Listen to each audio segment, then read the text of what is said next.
Hi there, welcome to this month's episode of Single Mom Sessions with award-winning journalist and our featured host, Miss Mia Taylor, and her special guest, Holly Harper, marketing professional, entrepreneur, writer, artist who went viral in 2022 after she published a series of articles about Mommunes. Stay tuned for her tell-all and riveting interview.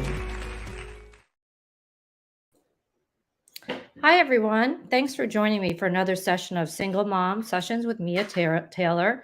I'm really excited about our show today. I think it's a very timely topic and one that's near and dear to my heart. We're going to talk today with Holly Harper about the trending idea of Mommunes, which is single parents of any gender living together and sharing the costs of housing and utilities and childcare.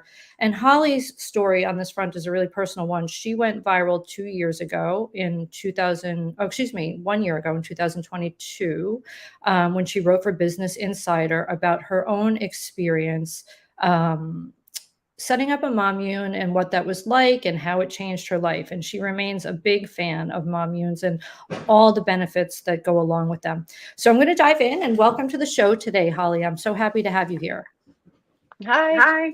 It's my first ever YouTube show. Oh, all right. Well, this is going to be fun. It's very lighthearted. So feel free, you or anybody listening, to break out your glass of wine or anything that you want to sip on while we chat through all things Mommunes.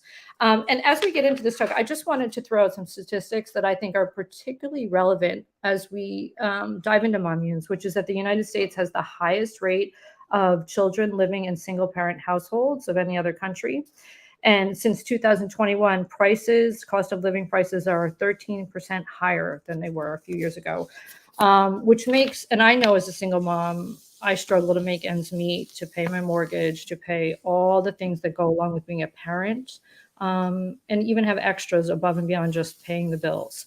So Holly, tell me how you got started, even thinking about cohabitating and that possibility. Oh, wow. I've been thinking about cohabitating since I was a kid. I mean, I think I had one younger brother and my parents and a few cousins, but not a big family. And I just remember watching like 80s TV, like The Facts of Life and The Golden Girls, and being like, oh, I want to live with people. And so I've always had this kind of community spirit. And so when it actually became a possibility to live with my best friend, we both were in. So Yeah. And your best friend, to be clear for our audience, has a child as well? Two. So I have an 11-year-old sixth grader, and she has an 11-year-old sixth grader and a sophomore in high school. Okay. And how old were your kids when you entered this arrangement of cohabitating?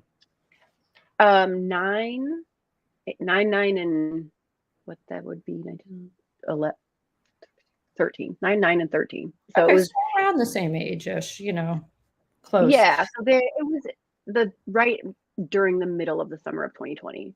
So it'll be 4 years in June that you've been cohabitating. And I wanted, because you and I had done a story about this for Parents when I was a staff writer at Parents, and I learned a little bit about all that you went through to sort of navigate this process, because it involved even writing a contract. Is that right? Do I recall that correctly?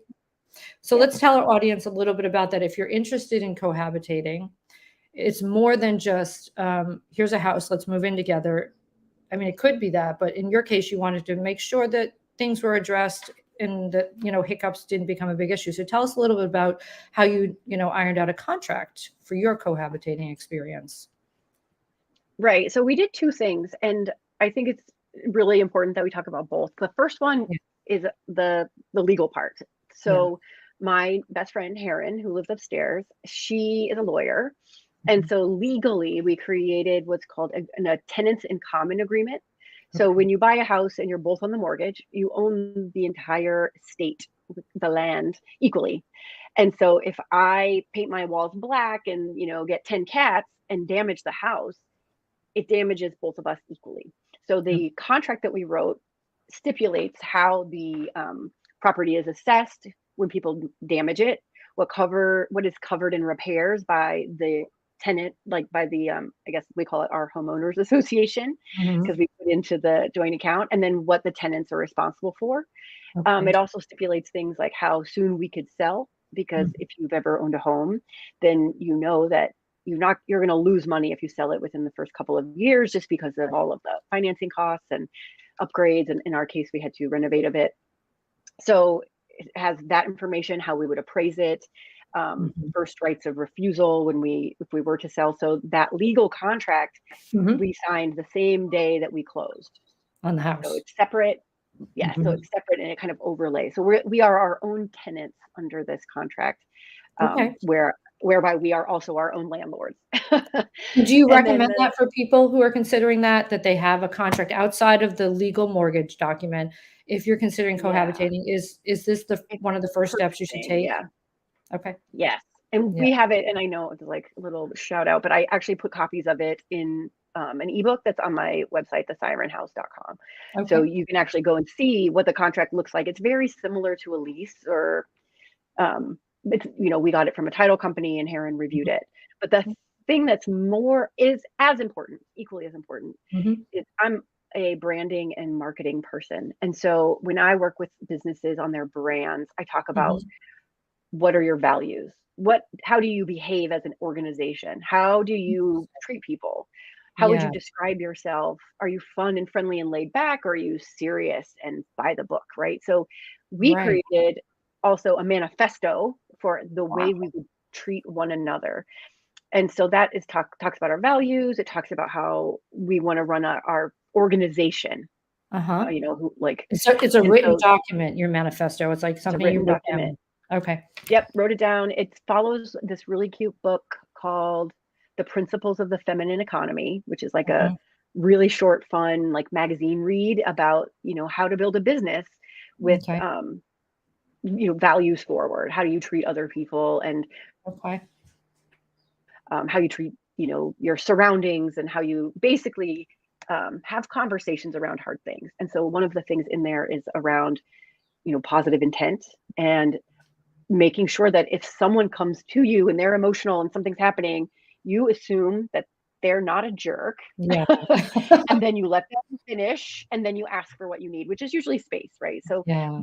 Heron and I, and pretty much anyone we're around closely, Yeah. practice this over and over again. And so what that does is makes it so I can say, Heron, please, this is bothering me.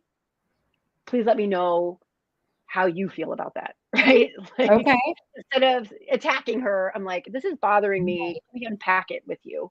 And that's kind of Interesting. how we resolve things at our tenants association potlucks on the porch. That's really interesting because I think that a lot of people would skip right over that step had you not mentioned it, which is this sort of how are we going to treat each other as we navigate our life together in this house under one Mhm. roof? And what kind of intent are we going to treat each other with? How are we going to behave basically toward each other? Was that Yeah, difficult to iron out? Did it take a lot of time? Was there shouting involved? no. Was it a peaceful step? You know? There's only been shouting involved once, and that was me shouting at Mhm. Heron and her shouting back at me. You're my family now. Go away. Come back later when you can treat me better. Oh, wow. And I was Okay. like, you're right. And so I did, and it's been fine ever since. So Yeah. yes, I think it didn't take long to iron out. I think that just knowing most people, right? Having friends and having close friends and having coworkers at this point in my life, since I am Mhm. working full time, um, most people don't do that, right? Yeah. They don't say, I'm hurting. Can you help me? Or this is bothering me. Something you did is bothering me, but like, I'd rather unpack it than blame you. In Yeah. general, Yeah. people are very much, I don't know, afraid to say what they feel, afraid of hurting other people, kind of patronizing, Right. if you will. Yeah. And so we try to stick to facts and like Okay. feelings, and then, approach those things with empathy. So if you just like, as a like non-nerdy way of saying it, I guess, the if you think about, your husband, and you fell in love, Sure. and he had this thing where he snored, and you're like, oh, it's so cute. But then 10 years later, you're like, I want to smash him on the face with a book every night because he won't stop snoring. Imagine if you weren't in love. right? Imagine if Right. you didn't have to put up with that because you Mhm. didn't get married and you didn't have a kid. So we have to be very extra intentional with our relationships because Sure. while we have a legal contract about the asset, Yeah. there's no reason we could just never speak to each other again and like make Right. each other's lives terrible. Right. Um, and so, and in all those little things that you might let go because he's a great kisser or romance, you don't do that when you're just living with a person that you care about as a friend, Right. platonic person. And I feel like I actually skipped a step here too, because I do want to talk about, you bought a house together. Did you go shopping for that house together? And did you Mhm. have to sort of, before you even embarked on the shopping process, um, agree on what you were looking for, like 4 bedrooms, a yard, this neighborhood? How much of that, when you're Yeah, co-housing or cohabitating with another single parent, do you have to really flesh out up front? all of it. And Mhm. there's a couple of big things. We both live in Washington, D.C. We Mhm. both lived in, 1,200 square foot row houses with Mhm. 4 people, or in my case, 3, right? So we live in the city. We're already close to each other. And so Mhm. the idea of renovating a duplex, I mean, there's tons of them, or living in condos, there's tons of them around here. So living side by side with someone was easy conceptually. The second part was we both knew that we did not want to share our common spaces or our With the private kitchen. spaces. Yeah, okay. So I have my own kitchen, she has her Yeah, own kitchen, I have my own bathroom, she has her own bathroom, and then we right. have a studio in the attic that's our shared space with a little Mhm. kitchenette and bathroom. And Mhm. so, again, back to the cute husband you used to have or wife you used to have, you maybe folded all the laundry and they did all the dishes. Well, what if Mhm. both you and your cohabitator are laundry people? Well, the dishes will pile up and you'll have a problem. Right? And so we didn't want to deal with that. We're 40 something Okay. years old and we have our patterns, we have the way we like to keep our homes, we have the way our timing with dining and TV time, and there's no Yeah, reason that I'm going to adjust any of those things at this point in my life. right. So we were looking for 2 separate units in the same building and we ended up with 4 separate units Okay, inside of that's a a really radius. important point for, I think, our viewers to understand, which is that the home you bought is one home, but it has multiple units within the home, so that Hmm. you have your space and the cohabitating mom who moved in with you has her space, including her own Hmm. bedroom, her own kitchen, her own bathrooms, which I think in Yep. any family, and in your case, it's not necessarily a family, but in any living situation, that really eliminates a lot of problems. You're not fighting over the bathroom. Yes. You're not getting upset over someone leaving a dish in the sink. So that's one of the sort Hmm. of big, I think, questions people have about co-housing and cohabitating is, what would that look like? And so you guys resolved it by having your own units within a house. But now let's Yes. talk about how you, and if you don't mind, breaking down how you divide the cost. You split the mortgage 50-50? Do you split utilities 50-50? What Yeah. other costs do you split? Let's talk nuts and bolts about money. Yeah. So let's see. We split everything 50-50. Okay. And since we have 4 units, one is our shared space, but we rent out the basement. And Mhm. our current basement tenant, he's like awesome. He's an artist and just a rad guy. And he pays basically all of our utilities because of just how the numbers work. Oh, And he covers so, them with his rent. yeah, Yeah. so his rent covers like the house utilities, but technically Okay. she and I split everything half and half. Our units are mirror images of each other. So that's really Mhm. helpful too. We have the exact same number of square feet. The Yeah. only difference is she's up one floor, and Mhm. the trade-off for that, having to go up and down the stairs, is she has kind of a little private front porch. Okay. And I Mhm. just use the common front porch off the front of the house. But Mhm. our when we were looking for properties, it was like a miracle, right? Because we walked in and it was like, oh my gosh, in the pictures of this house, I thought both units were the same when I did the tour. I was like, but it Right. only has a basement but it's perfect. It's totally perfect. So I love to talk about duplexes with people or triplexes because being able to have those equal footprints stacked on each other Yeah. means everything feels just that much more fair. Yeah, it equalizes everything really. Yeah. Yeah. Yeah. That's So nice. that means but I will say too, we own a rental property across town that we wanted to kind of create another Mommune in, Mhm. and it's slow to start, but like we're getting there. I know Mhm. it'll eventually happen. Mhm. Um, what that is a little different because Heron and I own it unequally, right? So Oh. Okay. She owns 2 units and I own 1, and that just, evolved over how we purchased it and Yeah. whatever. So with Yes. that, if we had lived there, she would have to contribute 60% Right. more to the utilities because she owns that much more of the property. Yeah. So you do it based on that kind of square foot, For and we sure. have a whole So that's a calculator source of for passive income. calculating. That's a fascinating thing because that's a source of passive income for you two that you've branched out into, which is a whole nother show, really, I think, which is Yeah, generating it's not passive income quite.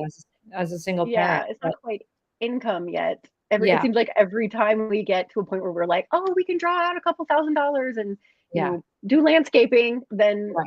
the front door broke today. It was like $450, and I had to Yeah. get So that you'll get there. fixed. So Yeah. another sort of technical question. Both your names are on the mortgage. Both your names are on all the utilities. Is that how it works? Mm. Yep. Okay, so you literally are signing everything together. So people who are Yep. listening understand that they have to sign the mortgage together, they have to set up the electric bill together. And then you also Mhm. mentioned the last time we talked, some of the sort of perks or payoffs are which are like childcare if you have to pop out to the store or you want to go somewhere. Yeah. When it works out right, you have someone living right upstairs who can watch your child, right? Is that still the case? Yes, it's the best. And before we move past the house itself, Yeah. I've known Heron for 7 years, I think now, or now it's probably 10. I don't know. It's a lot of years. And so I always say, like, there's no reason to buy, especially with interest rates going up.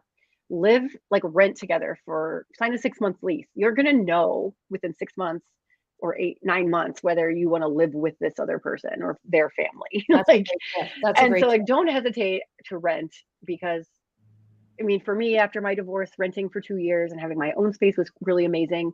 And then luckily, we have this perfect home, but Yeah. renting maybe, and maybe renting or vacationing together, maybe Yeah. close quarters, you might learn a lot more than might otherwise if you just jump into the Right. calling the realtor. I wanna make sure everybody in the audience But yes, who's watching today really grasps what you're saying there, which is don't run out and buy a house with somebody you don't know that well. In your case, you 2 knew each other a long time, but, mhm, rent an apartment together first, go on vacation together first. Do not buy a house with somebody you don't know that well, right away, at yeah, least. Test it out, take a test drive. That's an excellent take a tip test drive. that I didn't even think of. Because it is a big deal. When you buy a house with somebody, like you mentioned in the beginning, you can't sell it again right away without losing a lot of money if you end up doing that. So if it doesn't work out, you've invested a lot of time and energy in something that is not going to be Yeah. easy to undo. And then we were going to talk about the fluff of it, which is those nice times Oh yeah. when, you want to run out, your Heron wants to run out. You have childcare built in, which for a lot of single moms like myself, that's a big deal. I've got to coordinate childcare weeks in advance or days in advance Mhm. often. So has that been nice over the years of doing this? Yes, it's a huge perk. Now our Mhm. kids are 11, so they can, stay home for a little while. But Right. in general, it's so great for me, for example, to go downtown. I want to go to a hockey game and I know I'm not going to be back till 11. Mhm. I can always call my daughter and say, make sure you brush your teeth and get to bed by 10. But it's so much nicer to have another person in the house, another family Mm. in the house. She can come downstairs, make sure the kids lock the deadbolt, put her to sleep. Right. And that has been really great for things, both professionally and personally, because your life doesn't stop when you have your kids, right? You Right. just because your kid is maybe with your co-parent doesn't Mhm. mean that you just should never go on a date that other week when you do have Right. them. Like, I think that's a lot of parents get into that mindset. If it's like, when I have my kids, it's the only kid time. It's like, no, Right. when Right. you have a life and your kids have a life, and as they grow up, like, that just becomes more and more obvious because Mhm. there's been a number of times this year as my kids transitioned from this elementary school to middle school where, Yeah. I have a great weekend planned and she's like, I'm going out with my friends. Right. I'm going to my Yeah. friend's house for a sleepover. So, but having that built in with each other is Mhm. great Yeah. because now I can make my own life first. I can set Yeah. my schedule the way I want it to be. And Yeah. if something comes up, I can, match it with herons. And Yep. it's been fantastic. See, That's a great payoff. and same with pets. I mean, in some Mhm. ways, my daughter's much easier now than my dog to Mhm. get someone to care for her, right? Right. Because Right. my dog is aging and my daughter's off with her dad, and I'm like, what am I going to do this weekend? I have this 13-year-old sweet dog. And it's so nice to just call and say, hey, or walk upstairs. Hey, are you around this weekend? Do you have your dog? Do you mind letting mine out? And Right. her cat. And it's just plants.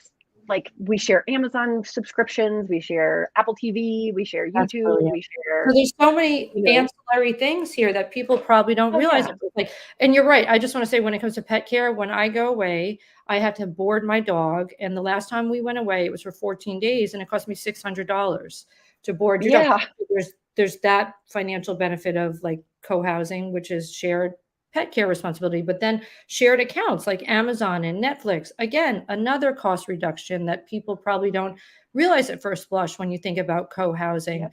And you had said something to me when we were chatting earlier that I do want to touch on in the show, which is we had asked about the pros and cons of co-housing, or the let's talk about the downsides.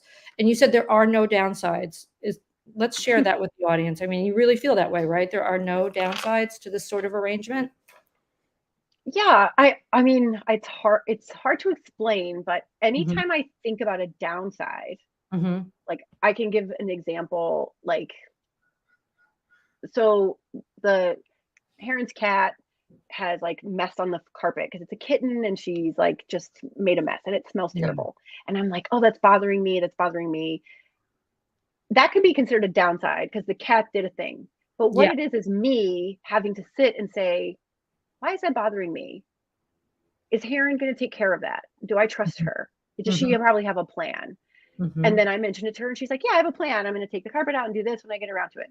Okay. Done. Right? Like, right. So both, when there is some conflict, what it does is allows me to look in the mirror and think, what part of this is mine?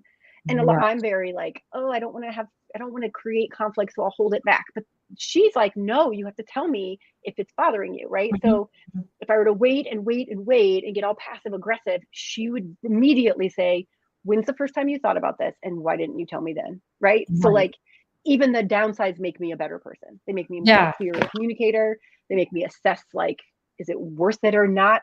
Am I just being an asshole? Like, because we both have this, like, tell me and I will respect the fact that you have needs and feelings and we'll figure it out together. So every part of it's an upside.